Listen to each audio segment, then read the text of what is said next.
오늘 이 새벽에 우리에게 주신 하나님의 말씀은 마가복음 14장 12절에서부터 31절까지의 말씀, 우리 다 같이 한 목소리로 합독하시겠습니다. 시작.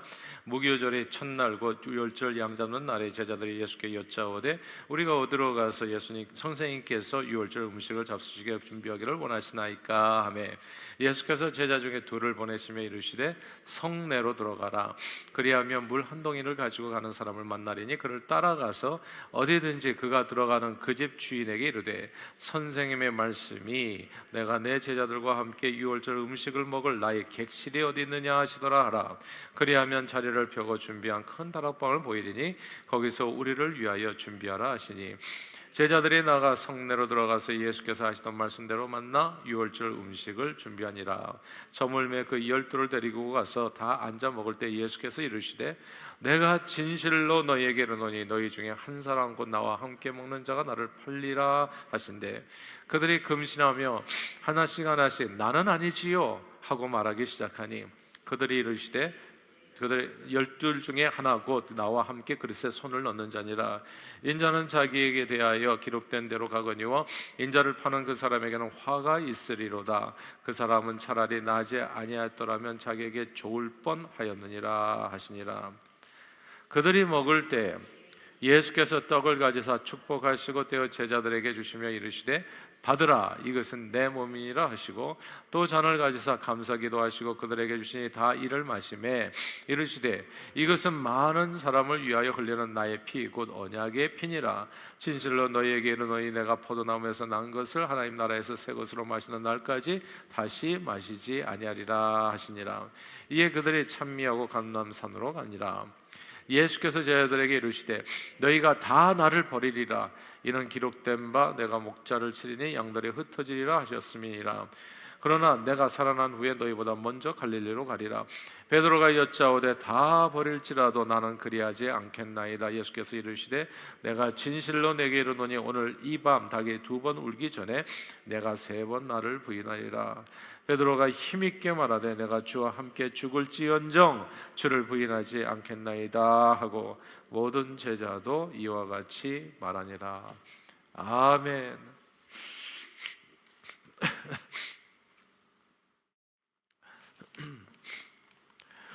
한국의 그 전통 민속놀이 중에 수건 돌리기 게임이 있습니다. 이제 일부 지역에서는 이제 수건 찾기라고도 하는데, 주로 충분한 공간이 확보된 야외나 또 큰 방에서 이제 진행되어지죠. 규칙이 매우 간단하고 운동량도 많아서 이제 어린 시절에 뭐 남녀노소 할 것 없이 많이 했던 그런 경기 게임 놀이입니다. 놀이 방법은 정말 간단하죠. 술래 한 명을 뽑고 이제 모두 둥그렇게 앉은 다음에 이제 수건이나 혹은 표시된 물건을 이제 감추어 들고 이렇게 감추어 들고 주위를 이제 빙빙 돌다가 이제 그때 이제 모두가 다 아는 노래를 부르는 거죠. 산토끼 토끼야 뭐 이런 노래를 이제 부르면 그 노래가 끝나기 전에 몰래 하나의 등대에다가 이제 수건을 이제 탁 떨어뜨려 놓고서 도는 겁니다. 술래가 아닌 사람은 절대로 이제 뒤를 돌아봐서는 안 되죠. 그러나 이제 손을 뒤로 해서 더듬어 볼 수는 있습니다. 술래가 수건을 놓은 곳까지 가서 그 사람을 탁 치게 되면 이제 그 사람이 술래가 되는 거죠. 만약 자기 뒤에 놓인 것을 갖다가 알고 그 수건을 잡고 이제 뛰기 시작하면 술래를 이제 쫓아가는 겁니다. 그래서 술래를 쫓아가가지고 술래를 치게 되면 술래가 이렇게 치게 되면 이제 벌칙을 당하는데, 이제 벌칙은 보통 옛날에는 이제 노래 부르기가 벌칙이었습니다. 그래서 이제 노래를 부르게 되고, 그런데 이제 이렇게 술래를 치지 못하게 되면 이제 그 사람이 술래가 돼서 또 역시나 같은 방법으로 이제 돌아가게 되는 거죠. 이 노래는 장소와 시간, 방법, 도구 등의 제약을 받지 않아서 남녀노소가 언제나 누구든지 즐길 수 있는 그런 놀이였는데, 이 벌칙을 피하기 위해서 이제 이렇게 수건을 숨기고 또 앉아 있는 사람은 혹시 술래가 이제 나에게 수건을 놓지는 않을까라고 하는 생각에 이제 상당한 이제 긴장감을 불러일으켜 가지고, 그래서 놀이에 참여한 모든 사람들에게 재미와 흥미를 이제 유발하는 그런 게임이었습니다. 오늘 본문 이야기인데요. 예수님께서 십자가에 달려 돌아가시 전날 밤에 이제 최후 만찬 때 있었던 이야기죠. 예수님께서 식사를 하시다가 갑자기 너희 중에 한 사람이 나를 팔리라, 나와 함께 먹는 자가 자신을 팔리라라고 말씀하셨습니다. 이 이야기를 듣고 그 전날에 대제사장에게 가서 예수님을 돈 받고 넘겨주기로 했었던 가룟 유다는 정말 심장이 떨어질 정도로 놀랐을 거예요. 어떻게 알았지 주님이? 진짜 놀랍지 않습니까? 갑자기 너희 중에 한 사람이 나를 판다고 그러니까 내가 주님을 팔 걸 어떻게 하셨지? 네, 놀랍게도 가룟 유다는 침을 뚝 뗍니다. 자수하지 않았어요. 주님이 기회를 주신 건가요? 아무튼 자수하지를 않았어요. 시침을 뚝 뗐습니다. 그리고 더욱 놀랍게도 예수님께서도 자기를 팔 사람이 가룟 유다라고, 네가 어떻게 이럴 수가 있냐 하고, 가룟 유다 바로 너다라고 이렇게 얘기를 안 하셨어요. 참 놀라워요. 이게 아주 긴장감이 대단합니다. 숨기는 자와 찾으려는 자인가요? 이미 알고는 계셨지만, 그러자 제자들 사이에서 혹시 주님이 나를 의심하고 있는 건 아닌가 라는 걱정이 생긴 겁니다. 그래서 오늘 본문 19절 말씀이에요. 함께 읽어볼까요? 14장 19절입니다. 시작. 그들이 근심하며 하나씩 나는 아니지요 하고 말하기 시작하니, 여기서 나는 아니지요 라고 말하기 시작했다. 나는 아니겠지요. 설마 내가 주님을 배반하겠습니까? 늘 주님을 따라다니며 예배하고 주님을 위해서 이것도 저것도 하고 70인 전도 여행 때는 주의 이름으로 귀신도 쫓아내고 병도 고치고 예수 복음을 전하고 돌아다녔는데 설마 나는 아니겠지요. 내가 예수님을 배반하겠습니까?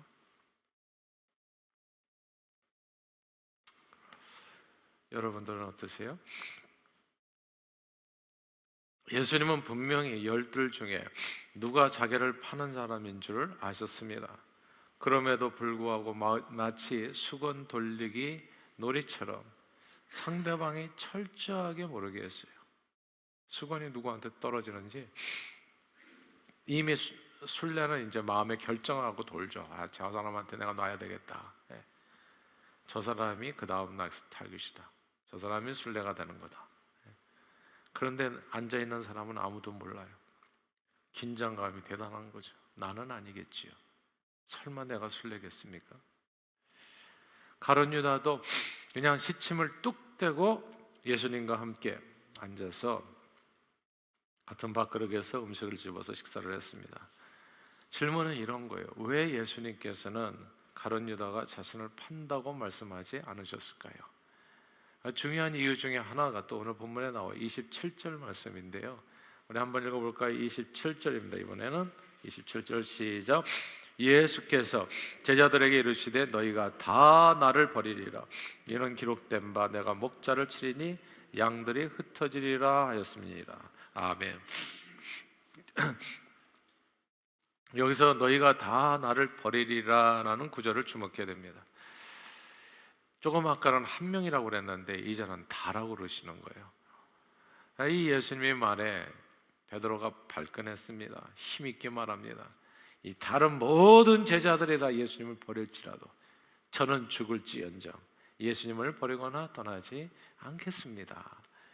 그러자 나머지 모든 제자들도 앞서거니 뒤서거니 내가 그 사람이 아니잖아요. 나는 아니겠지요. 주님을 지키고 주님을 부인하지 않겠다고 맹세합니다. 말합니다. 그러나 예수님은 인간의 연약함을 너무나 잘 알고 계시는 하나님이시죠. 그래서 목자를 치면 양들이 흩어지는 것처럼 이건 매우 자연스러운 일이다.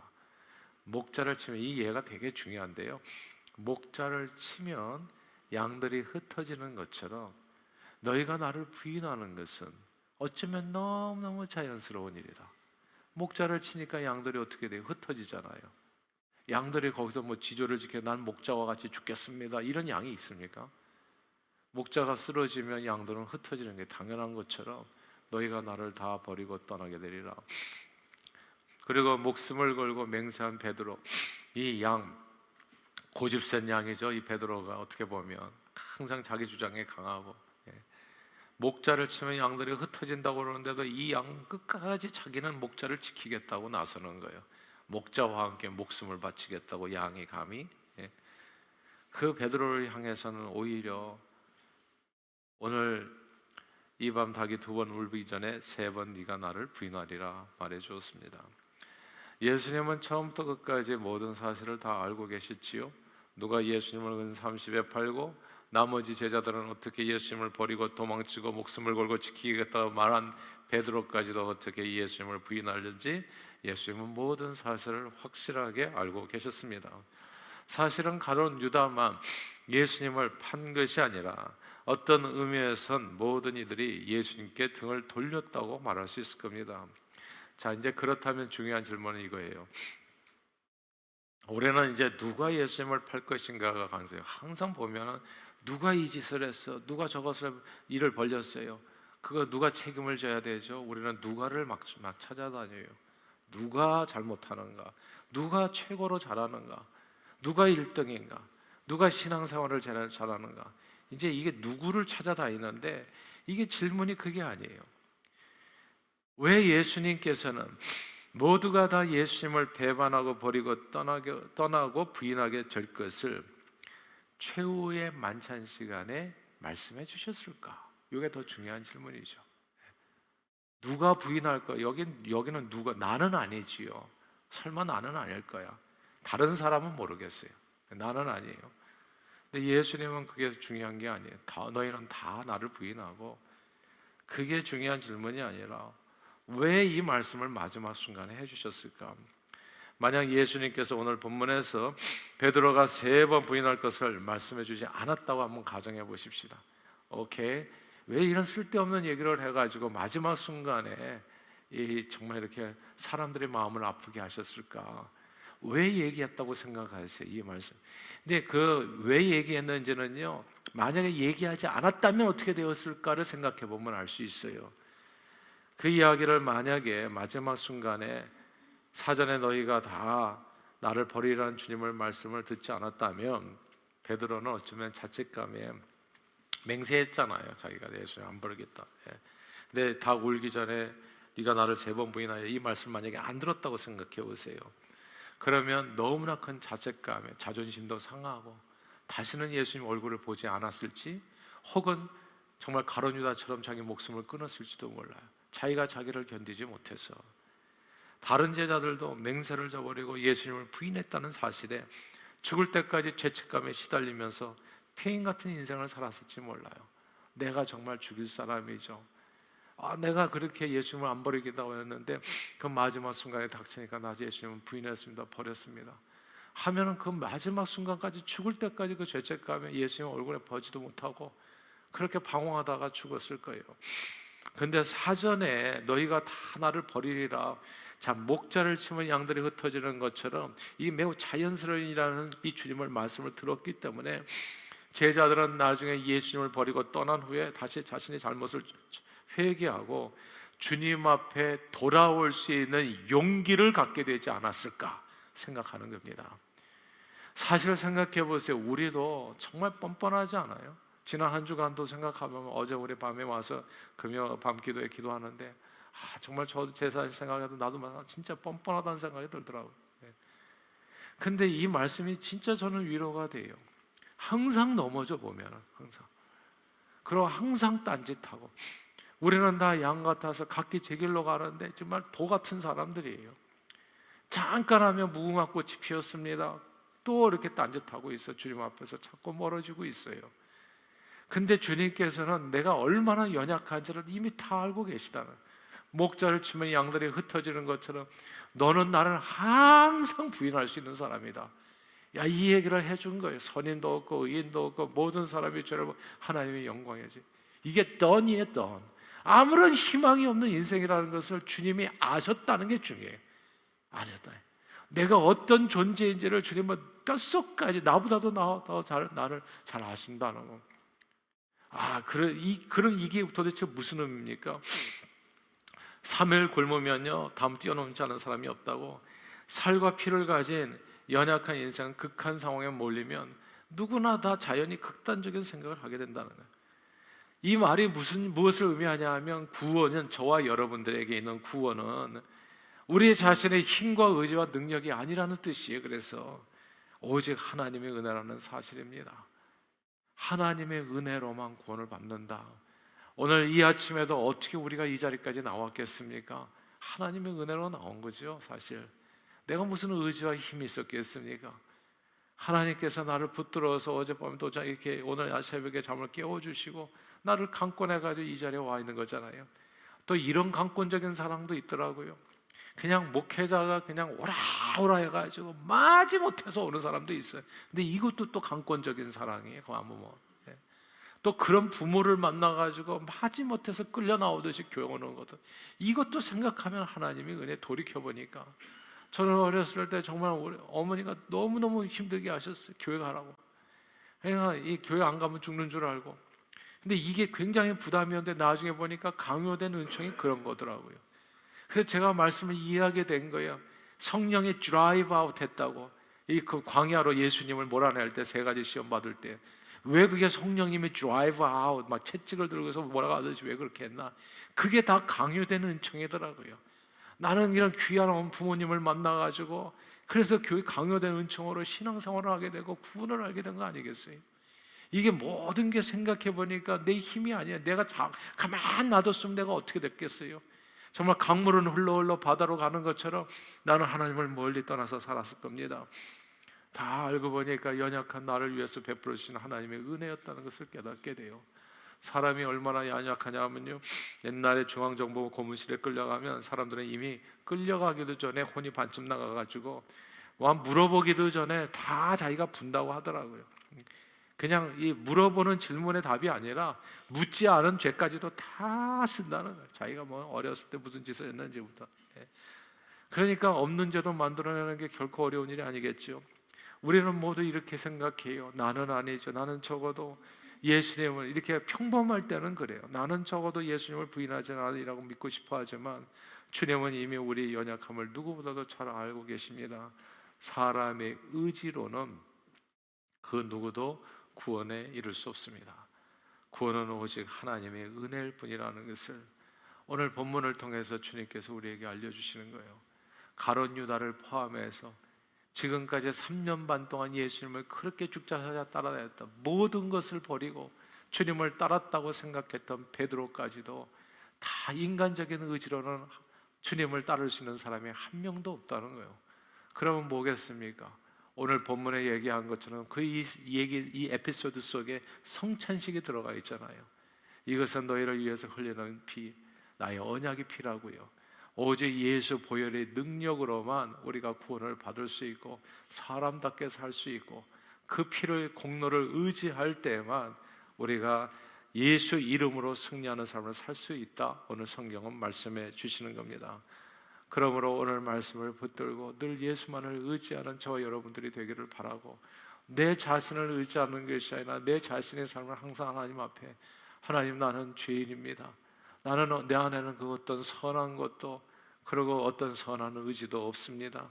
나를 불쌍히 여겨주시고 주님, 오늘도 은혜로 나를 붙들어 예수 보혈의 능력으로 승리하는 삶을 살게 하 주옵소서. 이것이 우리의 승리의 길이라는 것을 깨닫게 되는 겁니다. 그러므로 오늘 하루도 은혜 없이는 살 수 없고 모든 인간의 호흡마저도 다 주님의 은혜인 것을 깨달아 오직 예수 그리스도의 보혈만을 의지해서 그 보혈의 능력으로 승리하는 저와 여러분들이 다 되시기를 주의 이름으로 축원합니다. 기도하겠습니다. 하나님 아버지,